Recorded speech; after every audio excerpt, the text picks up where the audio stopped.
श्री कृष्णाय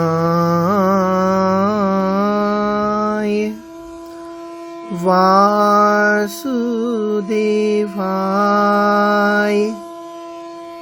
देवकी नंदनाय च नंद गोप कुमाराय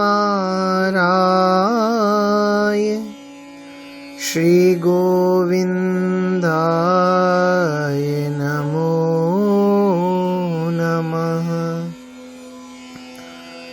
भक्ति भक्त भगवंत गुरु चतुर नाम वपु एक, तिनके पग वंदन किए नासहि विघ्न अनेक। मेरी भव बाधा हरौ श्री राधा नागर दोए जातन की जाई पर श्याम हरित द्युति होय। बंदौ गुरु पद कंज कृपा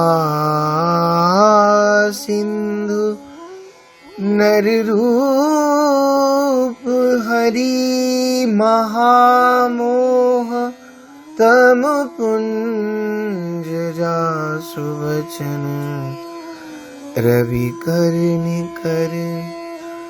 सब संतन निर्णय कियो मति श्रुति पुराण इतिहास भजवे को द्वही सुघर के हरिदास। जय श्री कृष्ण। श्री भक्त चरितामृत में श्री ध्रुव जी का चरित्र हम लोग श्रवण कर रहे हैं। हमने पूर्व में श्रवण किया, इनके भक्ति भाव पर रीझ कर श्री ठाकुर जी नित्य इनके संग बैठकर सत्संग करते थे। ऐसी विशेष रूप से श्री ध्रुव जी के ऊपर गोविंद की अनुपम कृपा। और ध्रुव जी को दर्शन कराया उनके करोड़ों शरीरों का, कहीं गुफाओं में, कहीं कंदराओं में, कहीं नदी के कछारों में, कहीं घोर जंगलों में। तब करते करते सूख गए उनके शरीर। श्री ठाकुर जी ने भी कह दिया, यदि करोड़ कल्प में भी मेरी प्राप्ति हो जाए उसे सुलभ समझना चाहिए। सच तो है, श्री ठाकुर जी कृपा से मिलते हैं, साधन तो एक निमित्त है। श्री ध्रुव जी महाराज ने 36,000 वर्ष तक के लिए पृथ्वी का राज्य का उपभोग किया और अंत में ध्रुव जी अपने पुत्र उत्कल को राज्य देकर स्वयं बद्रिकाश्रम को चले गए और उन्होंने गंगा तट पर निवास करते हुए भजन करने का निश्चय किया। गंगा तट पर श्री ध्रुव जी को और तो सब प्रकार का सुख था, आनंद था, परंतु श्री गंगा जी के बहुत ऊंचे से गिरने से वहां शोर बहुत होता था। अतः श्री ध्रुव जी का मन वहां नहीं लगा, क्योंकि शोरगुल में ध्यान में विक्षेप पड़ता था। इसलिए 2-4 दिन वहां रह करके श्री गंगा जी के किनारे से ध्रुव जी चल दिए। जब श्री गंगा जी ने ध्रुव जी को जाते देखा तो वो बड़ी दुखी हुई और बालिका का रूप धारण करके श्री ध्रुव जी से मिली। जब ध्रुव ने उनको देखा, पूछा क्या बात है? कहा एक बात तो बताओ, यहाँ से क्यों जा रहे हो? उन्होंने कारण बताया। यहाँ गंगा मैया का ना बहुत शोर होता है, इसलिए मुझे यहाँ से जाना पड़ रहा है, ध्यान नहीं लगता। अब तो गंगा मैया और दुखी हो गई, लो मेरे कारण से दुखी होकर के जा रहे। अतः अब तो गंगा मैया को बालिका के रूप को हटाकर साक्षात प्रकट होकर के श्री ध्रुव जी को दर्शन दिया, और दर्शन ही नहीं, ये ध्रुव जी की प्रार्थना करने लगी, आपके आने से हमें बड़ा सुख हुआ है, क्योंकि संत मिलन सम सुख जग नाही, आग लगी आकाश में, झर झर गिरत अंगार, संत न होते तो ये जर मर तो संसार, सारा संसार जल करके नष्ट हो जाता। पाप कर्म की अग्नि चारों ओर बरस रही है। आपके यहाँ रहने से मुझे बड़ा सुख हुआ है, और आपके जाने से दुख भी बहुत हो रहा है। बिछुरत एक प्राण हर लेहि, परंतु अब तो मेरे दुख का ठिकाना ही नहीं रहा। जो आप मुझसे ही दुख मान करके जा रहे हैं, सुख से जाते तो कोई बात नहीं थी, अतः अब आप यहीं रहे। ध्रुव जी ने कहा, माँ आपकी बड़ी कृपा, पर सच्ची बात कहूं, ठाकुर जी के भजन ध्यान में ना मन नहीं लगता, फिर ध्यान भंग हो जाता है। माँ गंगा ने कहा, चिंता न करो, मैं वचन देती हूँ, यहाँ पर मेरा एक शब्द भरा शोर आप सुनोगे नहीं, एक आवाज आप नहीं सुन पाओगे।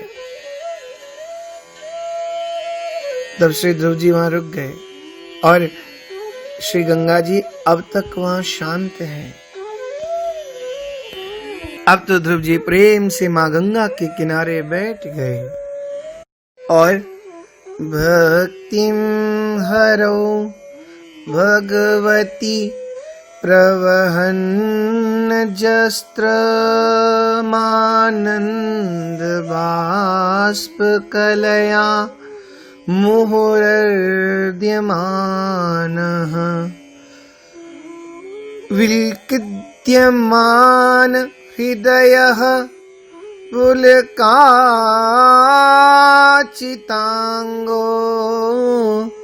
नात्मानमस्मरदसा वितिमुक्तलिंग, आत्मानमस्मरदसा वितिमुक्तलिंग। इतने प्रेम विवल हो गए श्री ध्रुव जी महाराज, उन्हें ये भी भूल गया कि मैं उत्तान पाद कुमार ध्रुव हूं। कहते इसी का नाम है मुक्तावस्था। सदा प्रेम में विभोर बने रहने लग गए। भगवान ने अपना दिव्य विमान भेजा, और भगवान के नंद सुनंद पार्षद विमान लेके आ गए और बोले, ध्रुव जी भगवान आपको बुला रहे हैं, आप विमान में बैठ जाइए।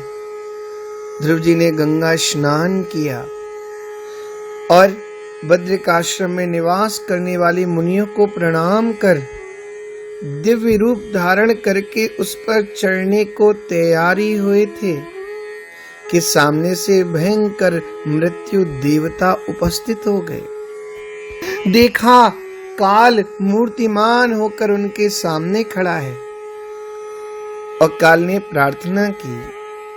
ध्रुव जी ने परिचय पूछा, कहा महाराज मेरा नाम काल है, मैं मृत्यु देवता हूँ।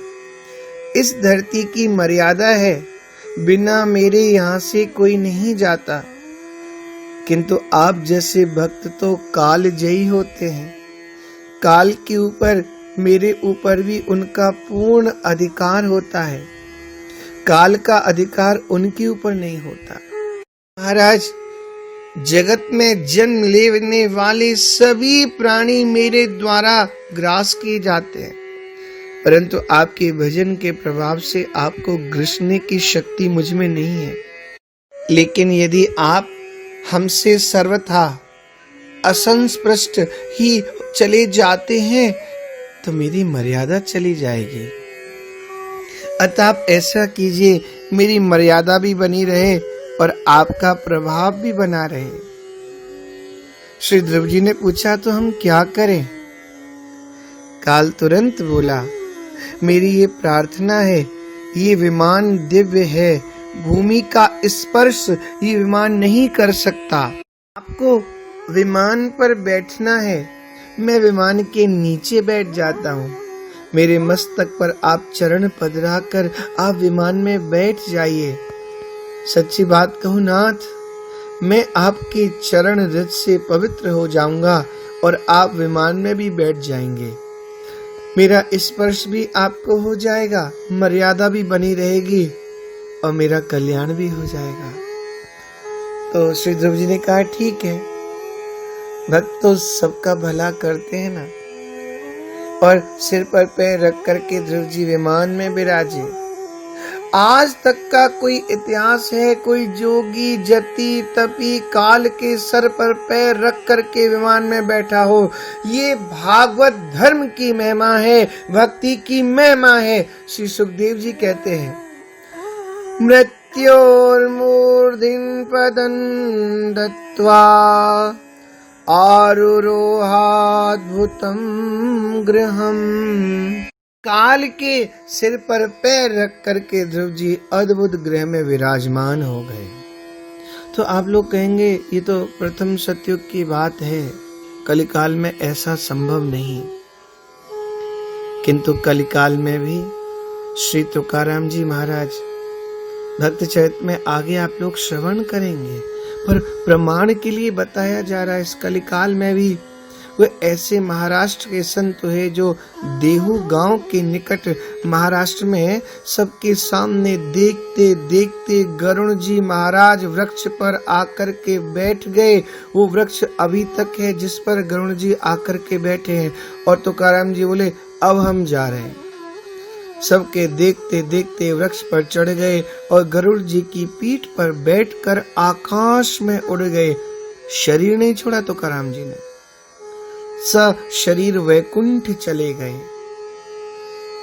आज भी वर्ष में जब तिथि आती है, जब तुकाराम जी ने वैकुंठ गमन किया, उस समय उस वृक्ष में आज भी कंपन होता है।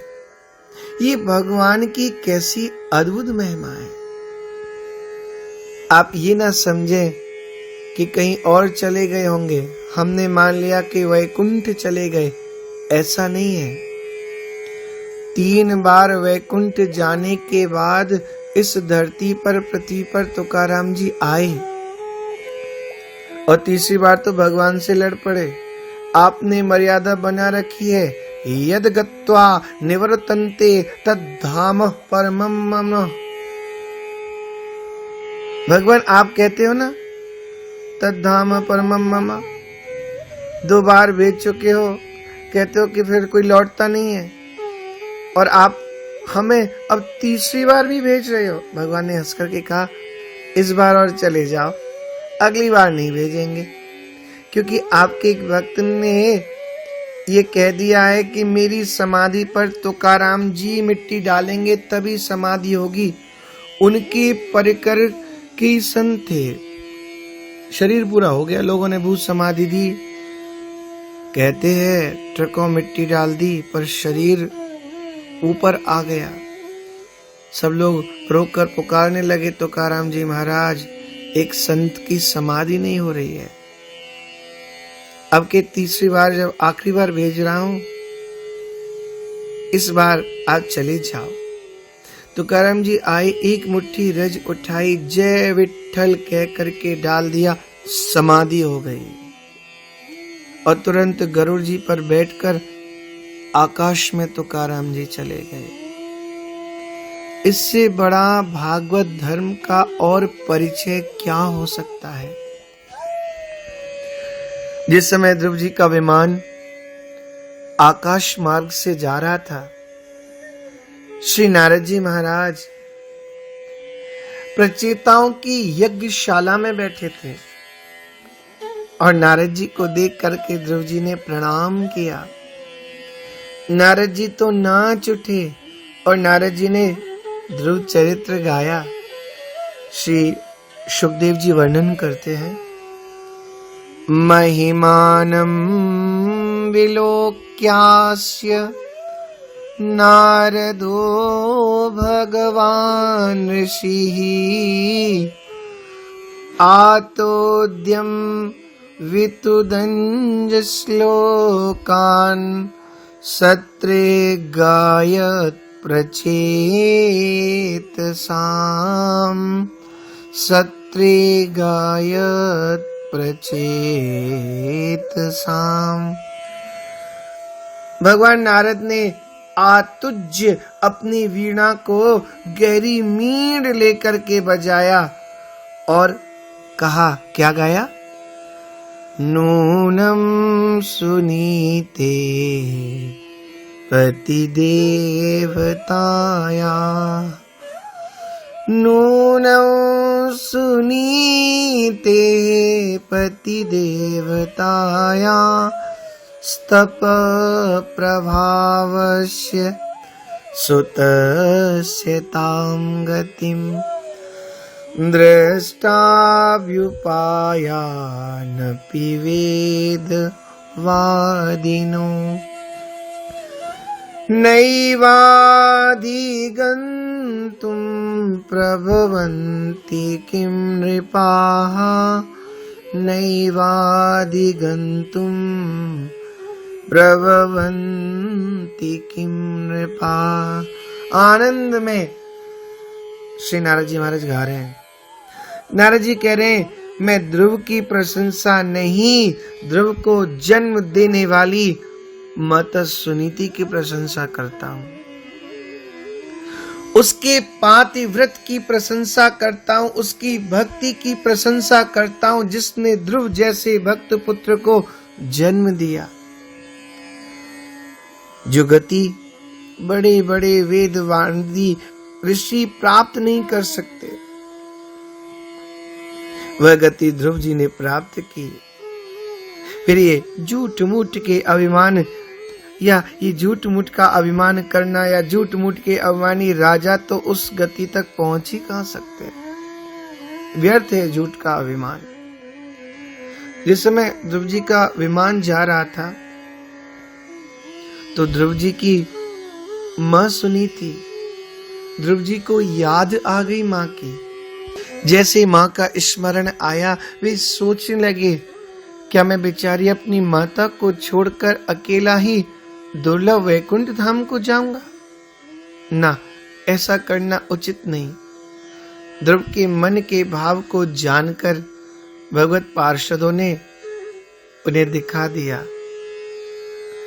भगवान के पार्षद नंद सदन दोनों श्री ध्रुव जी की मन की बात तो जान गए और नंद और सुनंद बोले, तुम्हारे जैसे भक्त की माँ जिसने तुम्हें जन्म दिया वो पीछे कैसे रह सकती है? आप ही बताओ, उनको क्या यहाँ छोड़ा जा सकता है? ना ना ना, वो पीछे नहीं रह सकती। देखो आगे आगे आपकी माता जी का विमान जा रहा है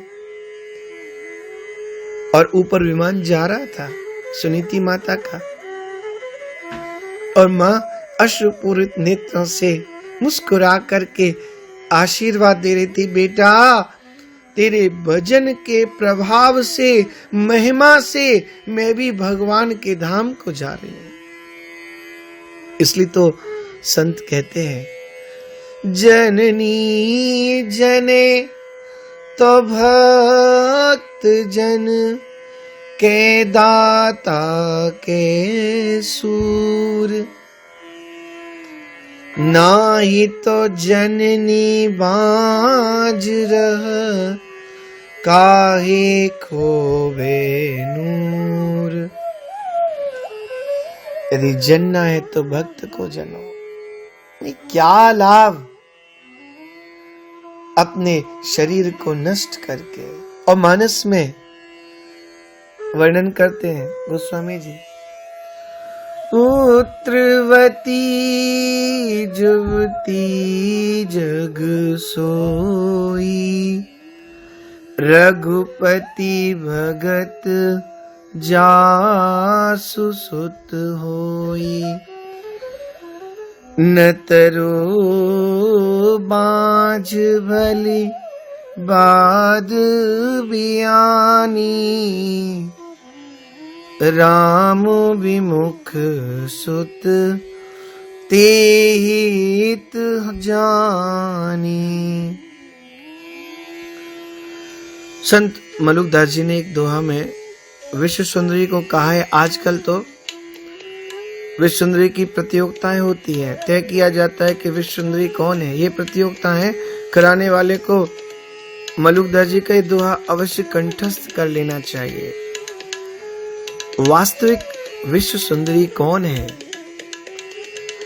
मलुक सुमाता सुंदरी, जहां भक्त अवतार, बिना भक्त बाजे भली, जननी खरकतवार।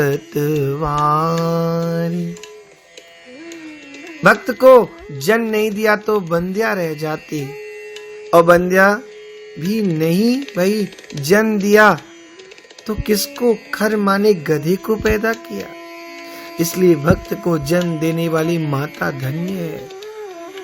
किंतु माता कहे कि हमारा काम तो जन्म देने का है, ये तो हमारी वश की बात थोड़ी है, जैसा संस्कार लेके आया वैसा ही तो बनेगा। किंतु नहीं, ये माताओं का ही अधिकार है। यदि माताएं सुनीति बन जाए तो पुत्र ध्रुव अपने आप बन जाएगा।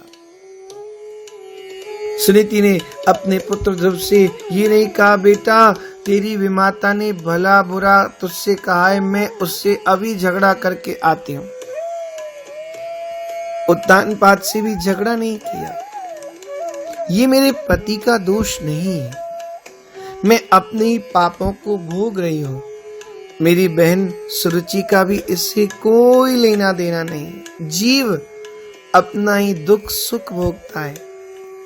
बेटा तेरे आंसू पहुंचने वाला केवल एक भगवान है, उनके अतिरिक्त और कोई दूसरा नहीं है। तू भजन में लग जा। तो भजन में लगा दिया। गर्भ से ही नहीं, गर्भ के पूर्व से ही सावधानी होनी चाहिए। गर्भ में जब बालक आए तो बहुत सावधानी की आवश्यकता है।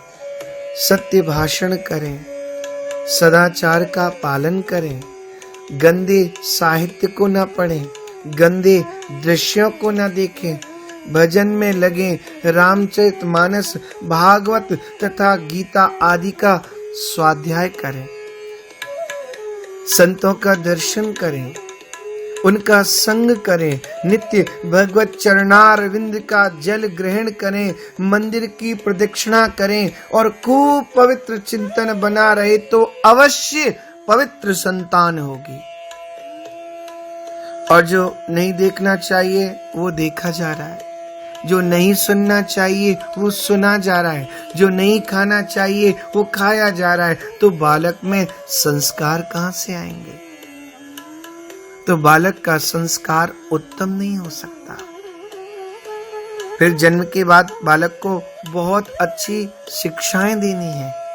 छोटे छोटे बच्चों को माताएं चुप कराते समय बोलती है, सो जा, नहीं तो लंबी दाढ़ी वाला बाबा जी आ जाएगा और झोली में धर के तुझे ले जाएगा। और इतना सुनते ही बच्चा रोना बंद कर देता है। काम तो माताओं का पूरा हो गया, बच्चों ने रोना बंद कर दिया।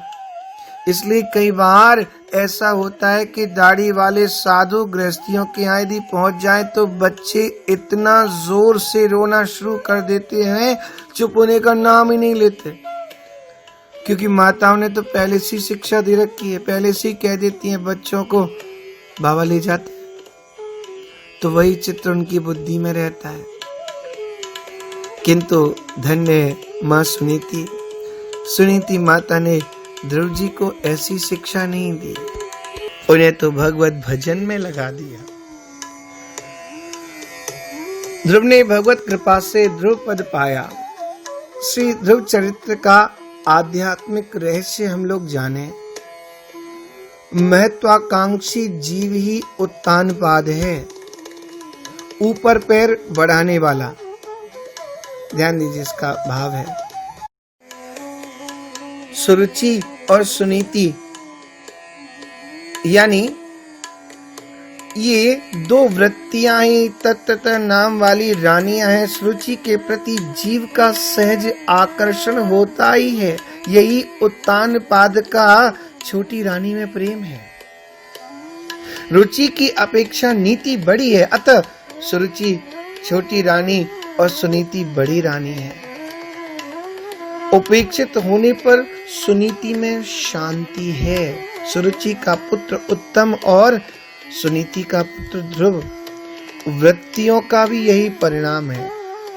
सुरुचि उत्तम भोगों को जन्म देती है जो कि क्षयिष्णु है, और सुनीति ध्रुव पद प्रदान करने वाली होती है। यही कारण है कि उत्तम मारा गया और सुरुचि भी समाप्त हो गई, और ध्रुव आज भी ध्रुव पद पर प्रतिष्ठित है। अतः जीव को चाहिए सुरुचि से रुचि हटाकर सुनीति से प्रेम करे। गोस्वामी तुलसीदास जी कहते हैं, ध्रुव सगलानी जपिऊ हरि नाम, पायो अचल अनुपम ठाऊ। ऐसे ध्रुव जी महाराज। बोलो श्री ध्रुव जी महाराज की जय। जय श्री कृष्ण।